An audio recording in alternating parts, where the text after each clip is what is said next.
우리 하나님 앞에 기도드리겠습니다. 우리를 사랑하시는 참 좋으신 하나님 아버지, 오늘도 하나님 앞에 나와서 우리 마음 다해서 예배드릴 수 있도록 은혜 주심에 감사합니다. 주님만 붙잡고 믿음으로 달려가는 우리 축복의 성도들 되게 도와주옵시고, 하나님의 도우심과 구원의 역사가 매 순간 있게 도와주옵소서.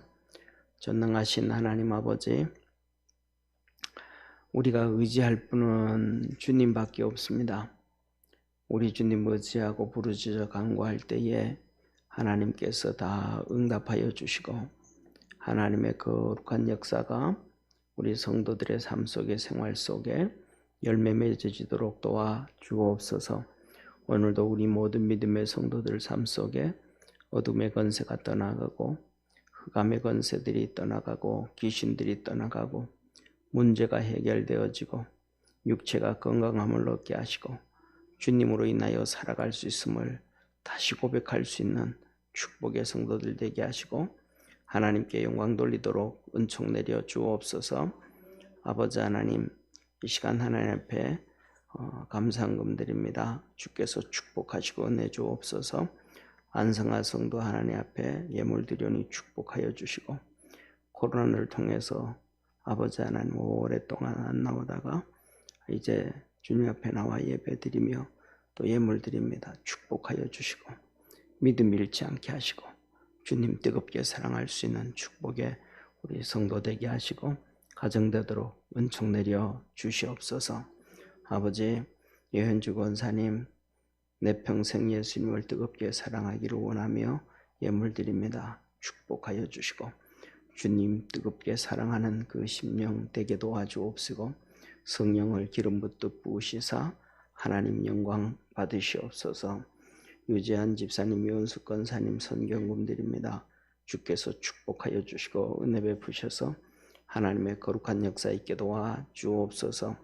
우리 유재한 집사님, 주님께서 함께 하시고 도와주셔서 더욱더 큰 구원의 은혜를 더하여 주옵소서. 아버지, 사람이 나이 들어가면 이것저것 이렇게 육체의 연약함이 보여집니다. 그래서 이삭도 눈이 어두웠고, 야곱도 하나님의 전을 찾지 못하고, 그가 침상에서 지팡이를 의지하여 앉아서 하나님을 경배함을 성경은 말씀하고 있습니다. 그러나 오늘날 우리 믿음의 성도들에게 있어서 하나님께서 역사하여 주셔서 하나님이 함께 계심을 더 보여주시고, 모든 믿음의 성도들이 믿음으로 달려갈 수 있도록 역사하옵소서. 우리 유재한 집사님 귀가 잘 들리게 하셔서 주님께 더 집중하게 하시고, 말씀에 집중하게 하시고, 하나님 음성을 듣고 주님께로 나갈 수 있게 하시고, 허리를 치료하여 주셔서 통증을 제거하셔서 예배에 주님 앞에 집중할 수 있는 은혜와 복을 더하시옵소서. 우리 예은숙 권사님에게 평안함을 주시고 하나님의 도우심과 역사가 있게 하여 주옵소서.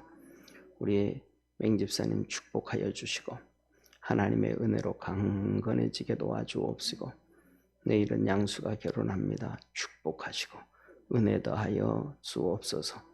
우리 권호은 집사님, 또 최목 집사님 시시간 성령 안에서 축복하시고 하나님의 도우심과 구원의 역사가 매 순간 증거되도록 은총 내리시옵소서.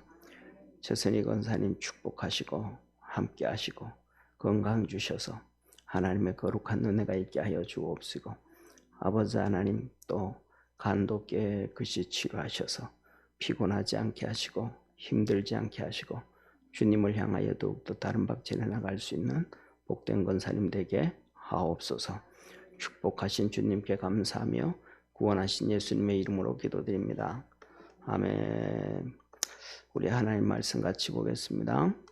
마태복음 20장 29절에서 34절까지 우리 한 절씩 교독하겠습니다.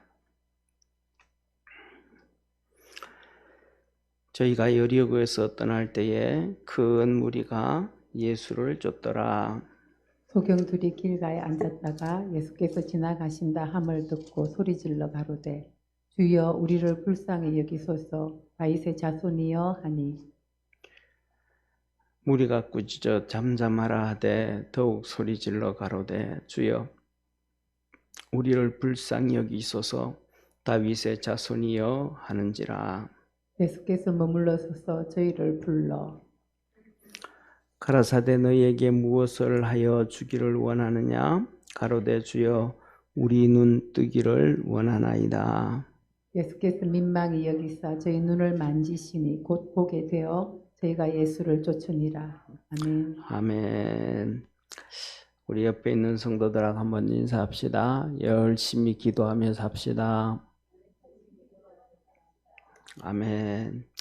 오늘 우리 주님께서 여리고성을 지나면서 이제 여리고성을 지나서 예루살렘 입성을 합니다. 이제 마지막 이 마태복음 마지막을 향해서 주님께서 예루살렘 입성을 하게 되는데 예루살렘 입성하기 전에 이 두 소경을 주님께서 치료하시는 그 내용입니다. 이 성경은 하나님의 말씀은 이렇게 뭐라 그럴까?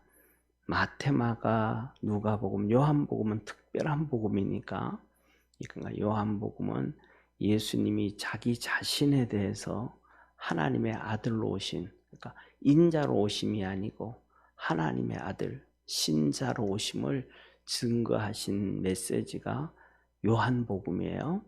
그런데 마태, 마가, 누가복음은 신자로 오신 하나님의 아들로 오신 예수님이 아니고 인자로 오신 예수님, 사람의 아들로 오신 예수님.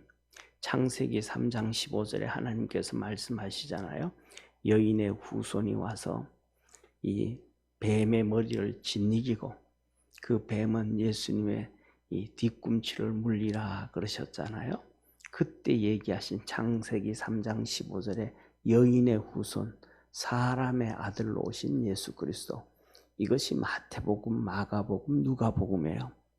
그런데 이 마태복음의 특징과 마가복음의 특징과 누가복음의 특징이 따로 있습니다.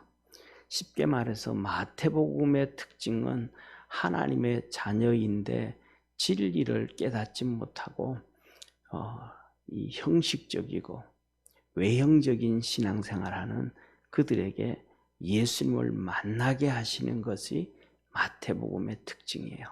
그러니까 유대인들에게 주신 자기들은 구원받았다고 생각하거든요. 하나님의 자녀라고 생각하거든요. 그런데 중요한 것은 예수님이 말씀하시는 것은 하나님이 말씀한 그거 아니다. 너희들 구원 못 받았다. 그건 너희들이 속고 있는 거다. 너 자신에게 속는 거고 마귀에게 속는 거고 형식이 하나님을 섬기는 그 형식이 구원은 아니다.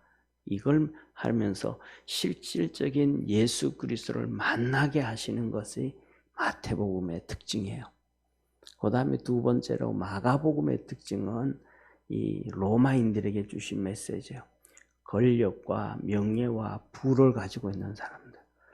두 마디로 하면 권력과 이 돈을 가지고 있는 사람들에게 그게 세상의 전부인 것처럼 권력이 전부인 것처럼 살아가는 그들에게 아니다.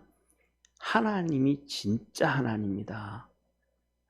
너희들이 로마 시민권 가지고 가이사 시저 황제를 데리고 있으면 세상을 다 호영하고 있는데 그게 중요한 게 아니고 예수 그리스도를 믿어야 된다. 그래서 하나님을 봐야 된다라는 것이 이 로마서의 특징입니다. 마가복음의 특징입니다. 그 다음에 누가복음의 특징은 뭐냐 하면 누가복음은 이 그리스, 헬라, 철학에 빠져 있는 사람들, 세상 학문에 빠져 있는 사람들, 이 논리에 빠져 있는 사람들에게 예수 그리스도를 만나게 하시는 것이 바로 누가복음의 특징입니다. 그리고 하나님의 아들로 오신 요한복음은 하나님의 아들로 오신 예수 그리스도로 인하여서 뭘 말씀하시냐면 전 세계의 모든 종교인들에게 진리를 찾는 자들에게 예수님이 진리이심을 말씀하시는 것. 하나님의 아들. 그거 이제 요한복음이거든요. 그러니까 이 요한복음은 특별 복음으로 놔둬도 마태, 마가, 누가복음은 인자로 오신 예수님이지만 유대인들, 하나님을 믿는 사람들이 진짜 예수님을 만나게 하는 거고, 돈 잡히고 권력에 잡힌 자들에게 마가복음 예수님을 만나게 믿게 하는 것이고, 누가복음은 이 철학, 논리, 지식을 가지고 있는 사람들이 예수님을 만나게 하는 방법이에요. 그러다가 보니까 이 성경을 기록해 나가면서도 순서, 예수님의 1년, 2년, 3년, 4년 순서가 똑같지가 않아요. 예를 들면 이 비유 다음에 이 비유, 이 비유 다음에 이 비유, 그 다음에 이 기적, 이렇게 기적들이 나오고 하면 그것이 순서대로 되어지. 우리는 보통 일기 쓰면 오늘 다음에 내일이고 순서대로 되잖아요, 그렇잖아요.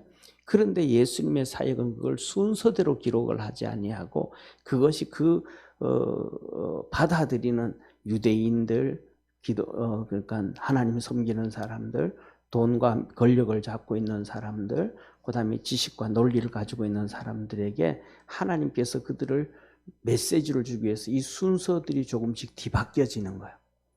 그래서 그것을 주고, 그렇게 그 메시지를 주고서 하시는 거기 때문에, 이 사건 다음에 무슨 사건이 터지고, 이 사건 다음에 무슨 사건이 터지고, 기록을 한 거에 대해서는 하나님의 특별한 계획과 섭리가 있는 거예요.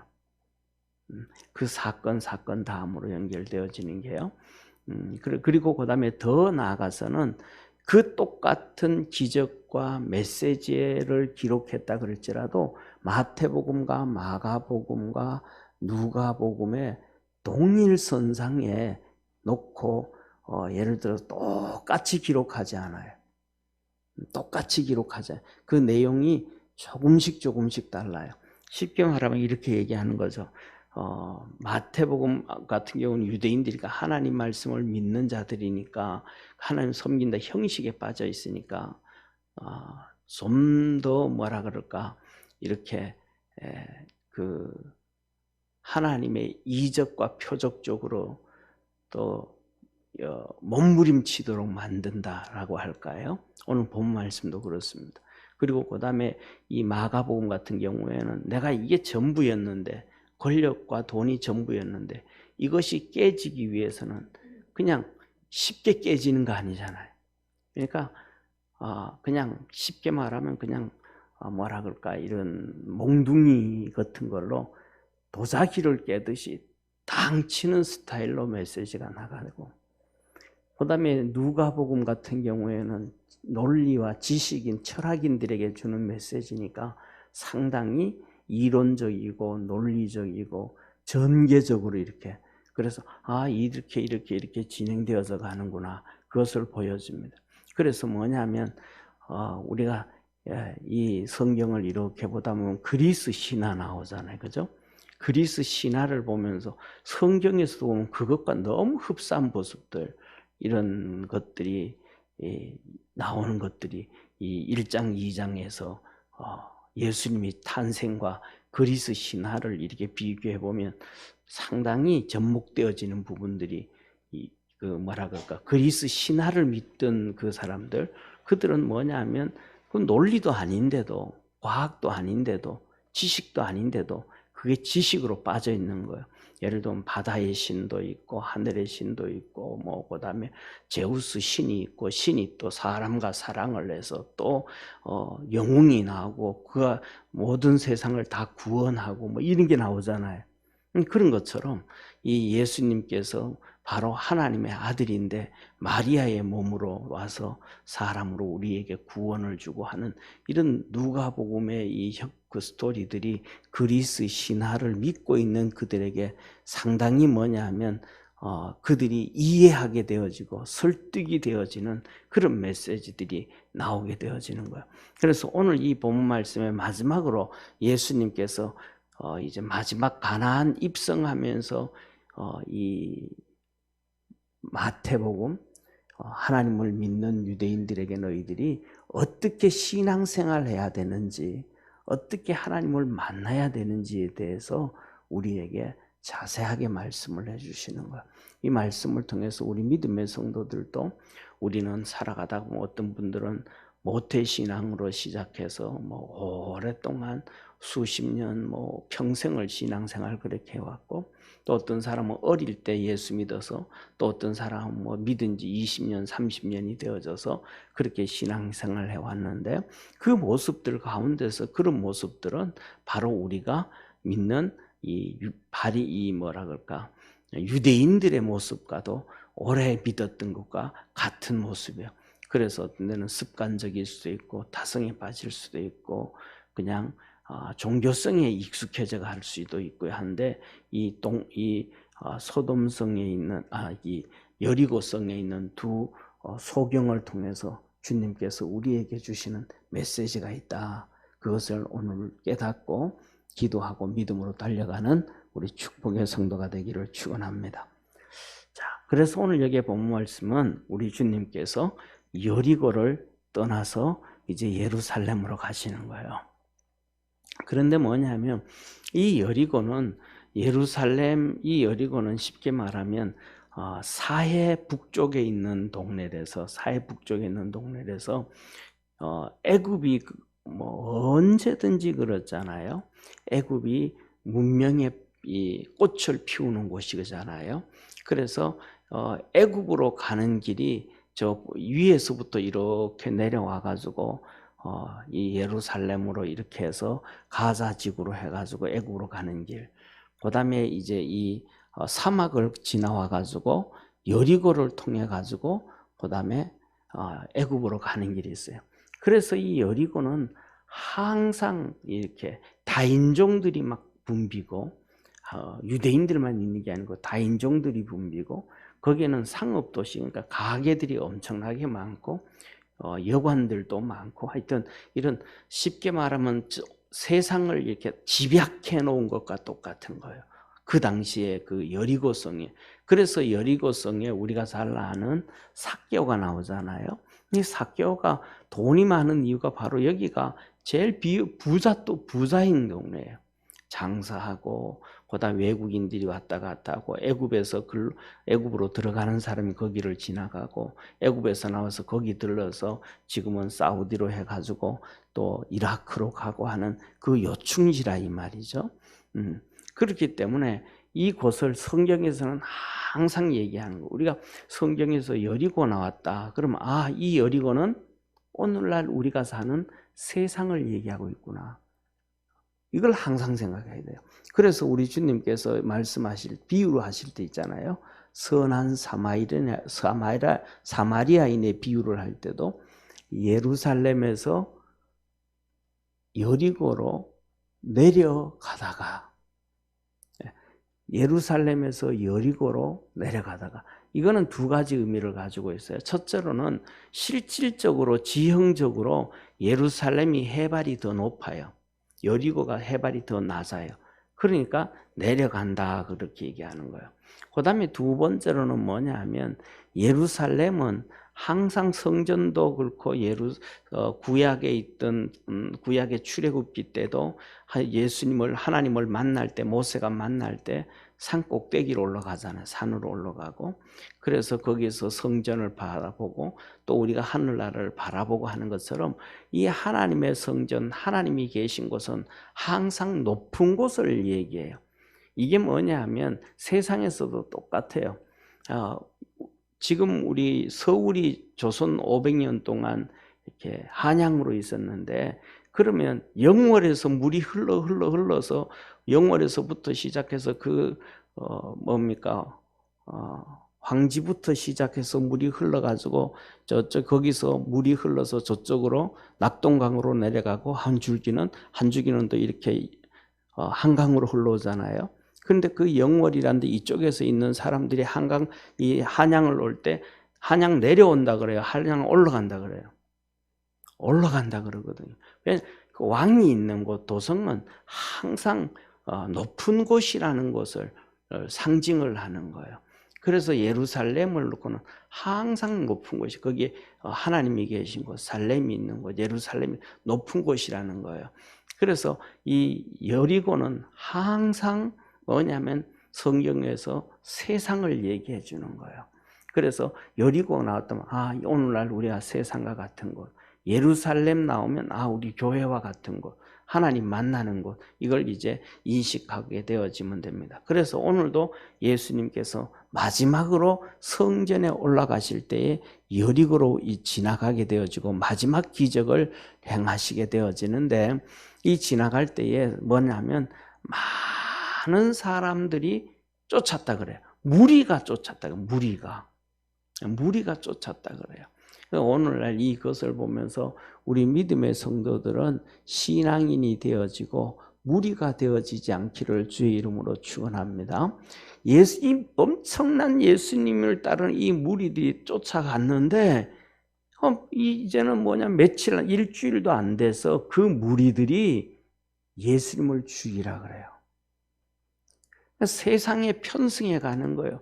세상이 일로 흔들면 글로 흔들리고, 절로 흔들면 절로 흔들리고, 우리가 주님을 딱 붙잡고 살아야 되는데 세상이 흔들리는 대로 흔들려 가는 거예요. 이거는 우리 하나님 앞에서 우리의 신앙이 바람직하지 않는 거예요. 그래서 우리가 흔들리지 아니하고 말씀의 뿌리를 깊게 내리고 흔들리지 아니하는 축복의 성도가 되기를 축원합니다. 그래서 뭐냐면 주님께서 구원을 주실 때에 무리에게 구원을 주시는 게 아니고 개인 구원을 주시는 거예요. 개인 구원. 그래서 우리가 뭐냐면 주님을 붙잡고 그냥 이렇게 딱 붙잡고 달려가야지, 이게 두리번 하다가 보면 안 돼요. 이런 말씀을 저는 초등학교 때는 달리기를 잘 못했어요. 초등학교 때는 막 그냥 정말로 어금니를 딱 깨물고 운동회 때 열심히 뛰어도 한 1학년 때부터 시작해서 6학년 졸업할 때까지 항상 3등이었어요. 3등. 2등도 한번 못 해보고 4등도 한번 못 해보고, 나중에 보니까 되게 아쉬운 거 있죠. 아쉬운 게 뭐가 아쉽냐면, 운동회 하면 그때는 달리기 하면 노트를 줬거든요. 1등 하면 3권, 2등 하면 2권, 3등 하면 1권. 그리고 다 끝나고 나면 한 권도 못 받은 4등, 5등, 6등도 한 권씩 다 줘. 굳이 그렇게 3등 할 바에는 뛸 필요도 없는데, 나중에 다 받는데 죽으라고 뛰었거든요. 하여튼. 그런데 제 동생은 한 번도 얘는 열심히 뛴 적이 없어요. 이렇게 보면 얘는 뛰면서 이렇게 운동회 되면 이제 어머니가 오시잖아요. 이렇게 어머니가 오시면 이것저것 잔뜩 사가지고 오고, 거기 이제 이 펜스에 이렇게 쭉 계단 의자에 쭉 전부 또 이렇게 학부모들이 와서 막 응원하고 그러는데, 얘는 뛰면서 어머니가 어디 왔나 어디 있나 이 둘이 살피면서 두리번 살피면서 뛰어요. 그러니까 맨날 꼴찌해. 그래도 노트 하나 가져와. 저는 맨날 열심히 뛰어도 3등밖에 안 됐는데, 하여튼 그게 그랬었는데, 오늘 여기에서 보면 뭐냐면 우리가 주님을 쫓아갈 때는 하여튼 잘하든 못하든 주님 딱 붙잡고, 그래서 성경에서는 뭐냐면 부종하라 그러잖아요. 부종은 뭐냐면 한마디로 말하면 그 차전놀이하고 똑같습니다. 우리 이 젊은이들은 모르지만 우리는 체육대 할 때 차전놀이 다 했잖아요. 그러면 그 꼬리 다 잡고 그냥 앞에 차전놀이 하는 그 앞에 서 있는 6학년 형이 손으로 이렇게 뒤로 하면 전부 이쪽으로 꼬리 잡고 일로 왼쪽으로 가고, 오른쪽으로 하면 오른쪽으로 하고, 들으라 그러면 전부 들고 막 그냥 전부 다 그 코치하는 그 앞에 있는 리더자의 얘기에 따라서 막 그냥 이렇게 휩쓸리고 저렇게 휩쓸리고 이렇게 넘어져도 또 일어나고 그런 거거든요. 그런 것처럼 주님을 붙잡고 말씀 붙잡고 그냥 좌우 살피지 않고 달려가라. 이게 부종이에요. 우리가 그렇게 주님을 붙잡고 달려갈 수 있기를 축원합니다. 그런데 주님이 뭐라고 말씀을 하셨냐면 한 가지예요.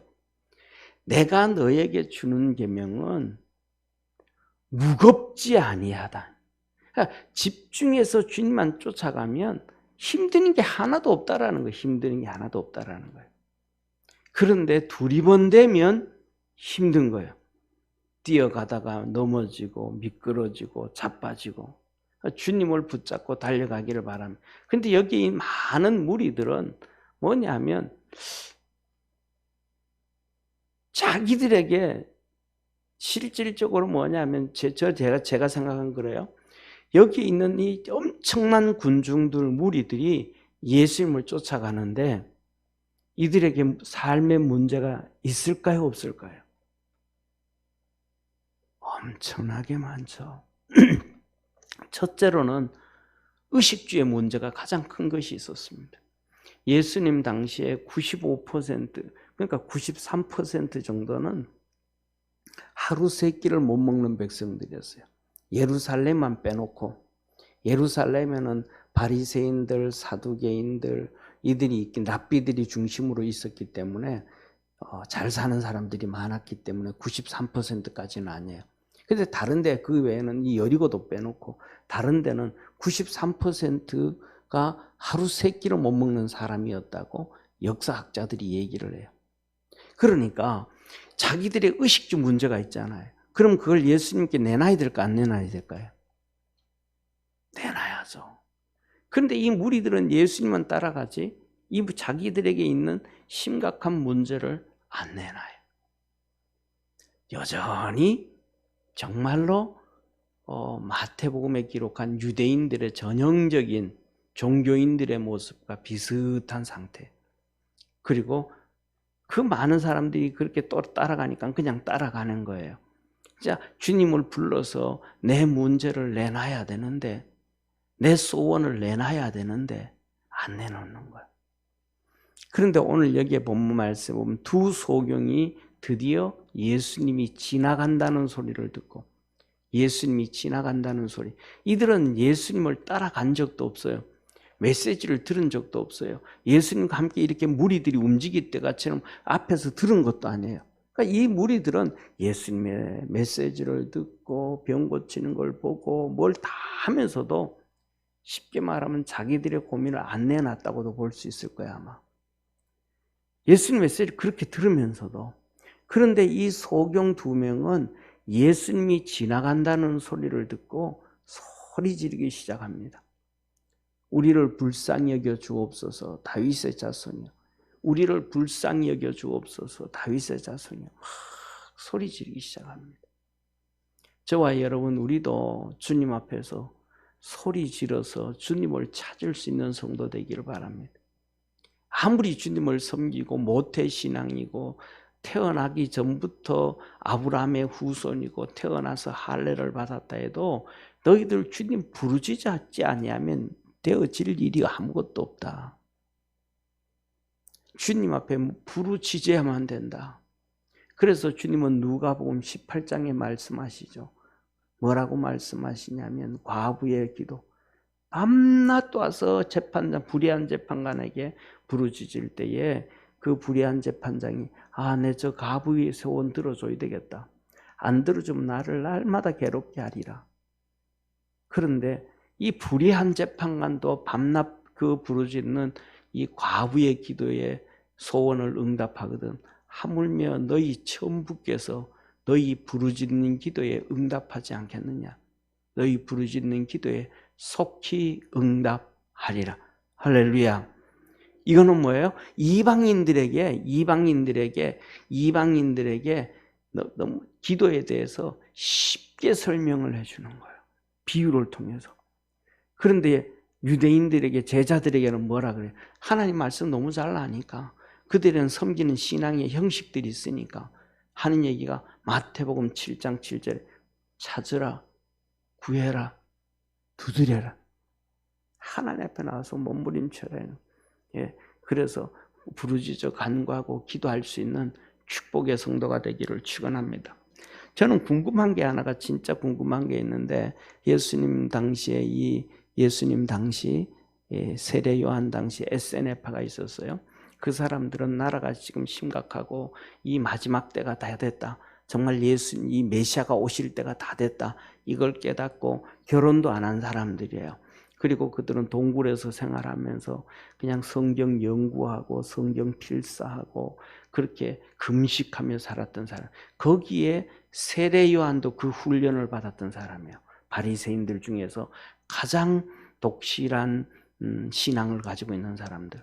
그런데 이 사람들이 예루살렘이 멸망되고 이스라엘이 멸망이 되고 난 다음에 이들의 행적이 어디 갔는지, 이들이 그 사람들이 어디로 사라졌는지 전혀 기록이 하나도 없어요. 그들이 사용하던 성경책이 1945년입니까? 43년도에 이 목동에 의해서 찾아졌어요. 발견되어졌어요. 이게 뭐냐면 사해사본이에요. 사해사본. 그러니까 성지순례 가면 사해가 있는 그 가까이 가면 그들이 생활했던 곳이 나와요. 뭐 좀 조만하게 워낙 오래돼서 다 망가지고 폐허돼서 조만하게 되어져 있지만 거기 가면 이제 이렇게 영어로 이렇게 설명을 쭉 해. 자기들이 SNF가 어떤 일을 했었다고 쭉 설명을 하는데 거기에 보면 뭐라고 얘기하냐면 세례 요한도 여기 와서 같이 훈련하고 같이 있었다라는 얘기를 해요. 근데 그들이 공중으로 사라져 버렸는지 땅으로 꺼져 버렸는지 그 기록이 없어요. 그래서 저는 하늘나라 가면 여러 가지 궁금한 것도 많지만 그렇게 믿음으로 열심히 살았던 그들이 행적, 그들의 모습들, 그들의 행적들에 대해서 어떻게 됐는지에 대해서 하늘나라 가면 좀 알고 싶은, 정말로 믿음으로 달려갔던 그들의 모습들을 보고 싶어요. 이들이 부르짖는 게 하나님 앞에 그렇게 기도하고 부르짖는 모습들이 나오거든요. 그래서 우리 주님도 뭐냐면 이 불쌍히 여겨 주옵소서. 우리 인생이 불쌍한 인생들이거든요. 돈이 아무리 많아도, 권력이 아무리 많아도, 우리가 아무리 건강해도, 세상에 아무리 멋있게 살고 세상에서 진짜 행복을 너무, 진짜 행복에 이 행복이 너무너무 커가지고 나는 늙는 것도 싫고 이 세상이 좋아 그러는 사람이 있다 할지라도 우리 주님 보실 때는 우리 인생이 전부 다 불쌍히 여기시는, 불쌍히 여길 수밖에 없는 인생이에요. 그래서 우리가 하나님 앞에 기도할 때 우리가 가장 중요한 것 중에 하나는 하나님 나를 좀 불쌍히 여겨 주옵소서, 불쌍히 여겨 주옵소서. 그 기도를 좀 많이 할 수 있는 우리 믿음의 성도가 되어지기를 축원합니다. 그래서 저도 목회를 지금 한 25년 이렇게 지나오니까 이 목회가 시간이 지나가면 지나갈수록 10년이 지나고 또 20년이 지나고 25년이 지나고 이렇게 하니까 제 마음이 다 바뀌어요. 제 마음이 바뀌어요.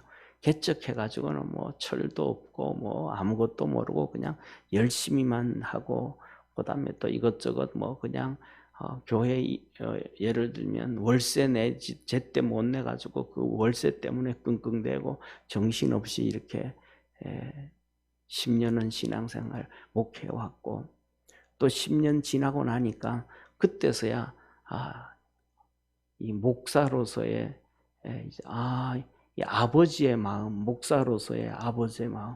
아이들이 뭐 그렇잖아요. 아이들이 크고 할 때 막 문제를 일으키고 격기를 가고 막 그래도 그때 혼내는 것도 있지만은 기다려주고 인내해주잖아요. 이게 부모의 마음이고 아버지의 마음이잖아요. 무슨 일이 있고 무슨 일이 있어도 기다려주잖아요. 그런 그런 마음, 이런저런 마음.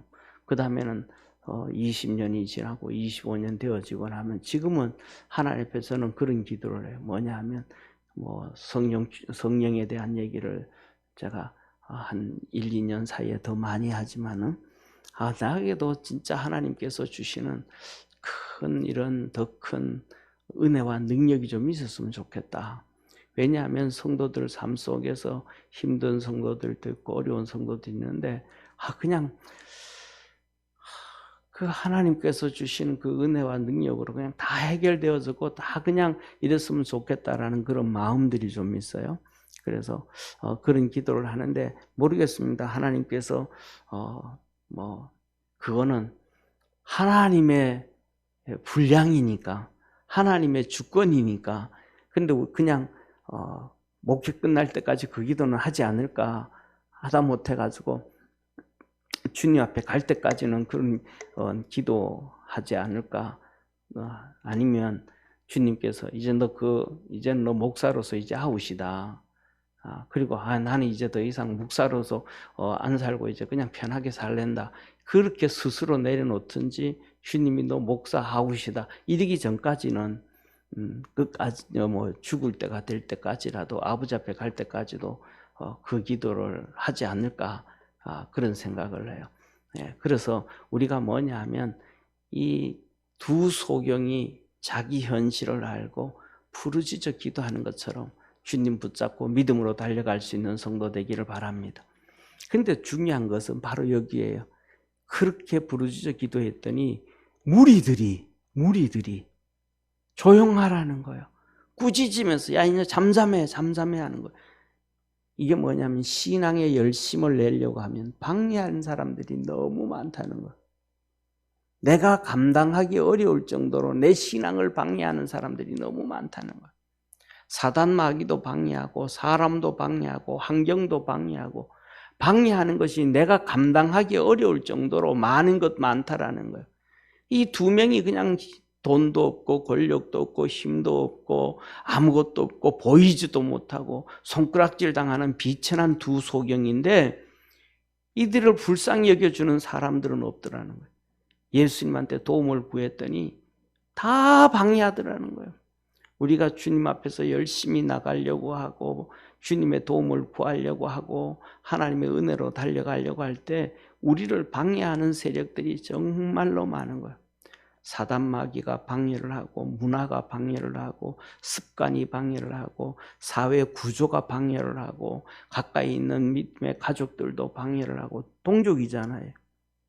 수많은 방해들이 너무너무 많다는 거예요. 그때마다 우리가 믿음의 성도들은 신앙으로 냉철하기를 주의 이름으로 축원합니다. 거기에 휩쓸려 가지 말고 거기에 딸려가지 말고 거기에 제압당하지 말고 오늘 아침에 이 다윗 얘기했잖아요. 그죠?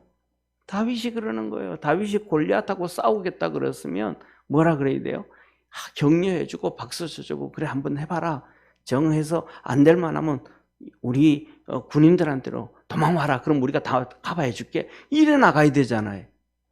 그런데 다윗이 나가려고 하니까 뭐라 그래요? 엘리압이 제일 큰 형이 8명의 형제들인데 제일 큰 형이면 거의 뭐 20살이나 많은 형이잖아요. 아버지 같은 존재잖아요.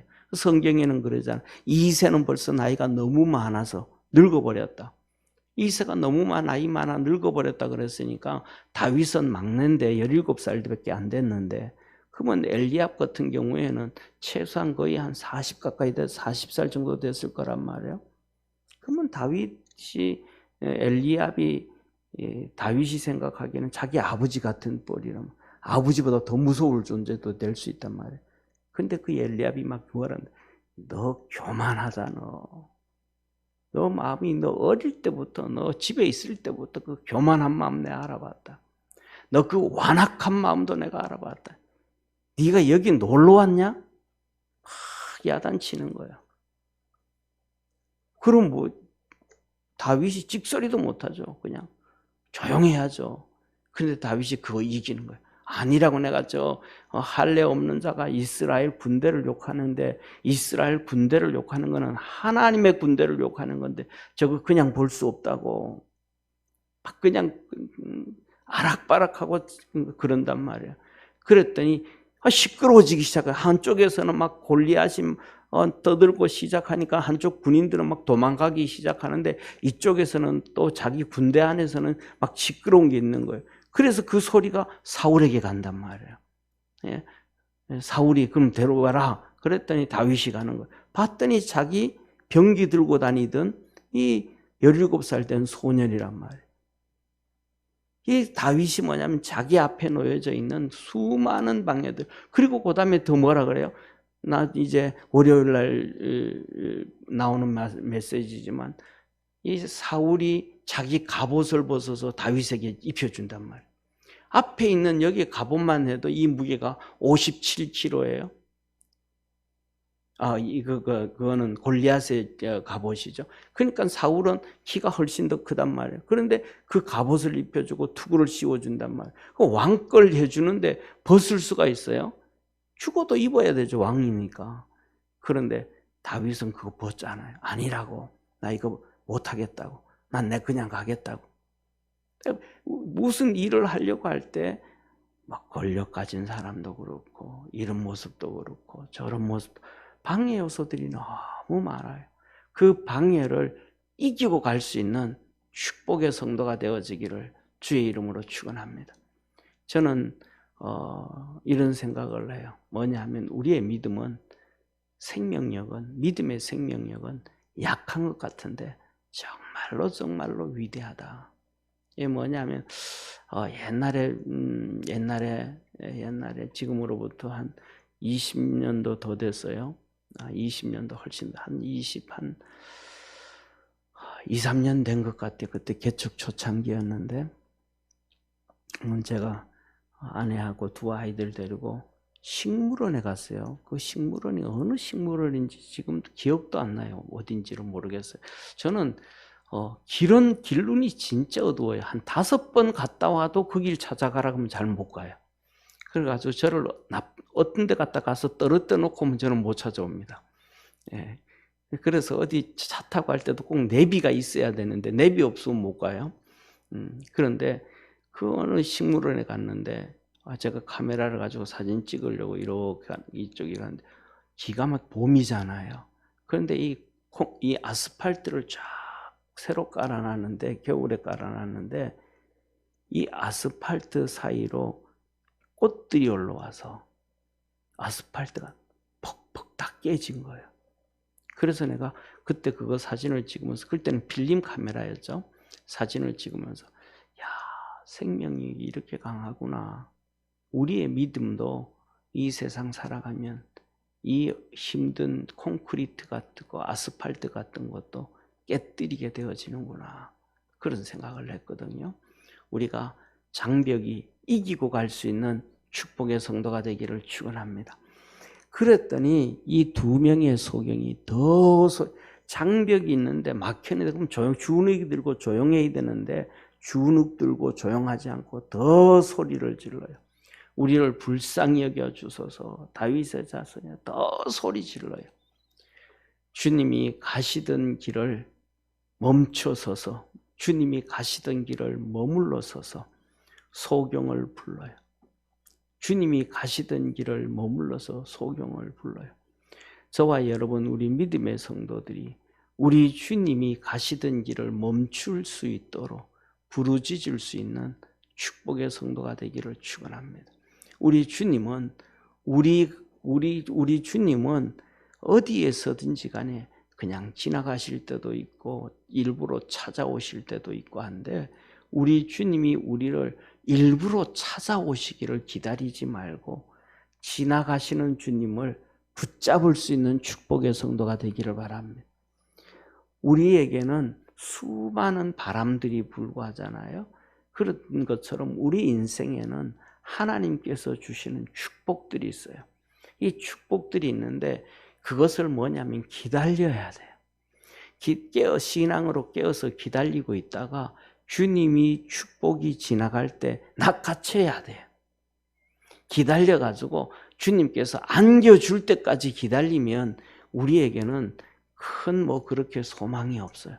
우리 주님께서 우리 인생에서 축복의 문들을 이렇게 지나갈 때 깨어서 그 축복의 문들을 낚아채 갈 수 있는 그런 우리 성도 되어지기를 바랍니다. 이게 바로 누구냐? 이 2명의 소경이에요. 이 2명의 소경 사이로 주님이 찾아온 거 아니에요. 주님이 지나가시는 거예요. 그런데 이 2 소경은 소리를 질러요. 그리고는 가시던 주님의 발걸음을 멈추어서 축복을 가져가요. 더 나아가서는 12년 동안 혈우병 걸렸던 여인은 지나가는 주님이 아니고 주님을 찾아가서 뒤에 가서 그의 옷자락을 만져서 축복을 빼앗아와요.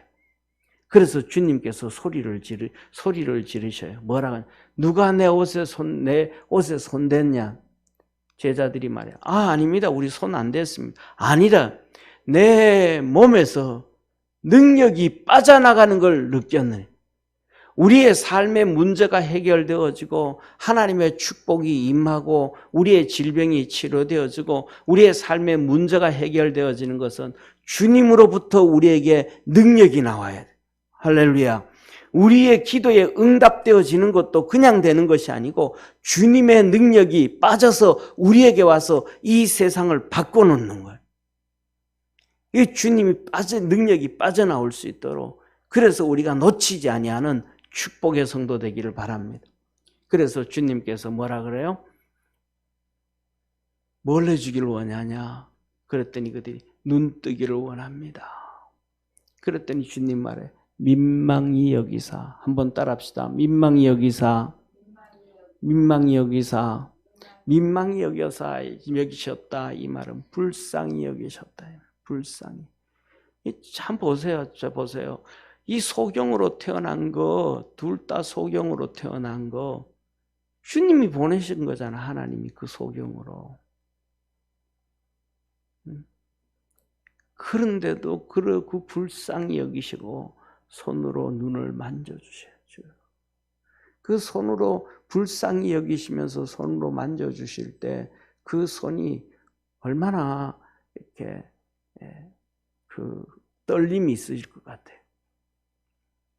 그냥 이게 아니고 그냥 이렇게 눈에 손대가지고 이렇게 만져주시는데, 눈을 만져주시는데 불쌍히 여기셔서 민망히 하셔서 얼마나 주님 마음이 그냥 울컥울컥해. 야, 이놈도 살라고 몸부림치는 그 모습.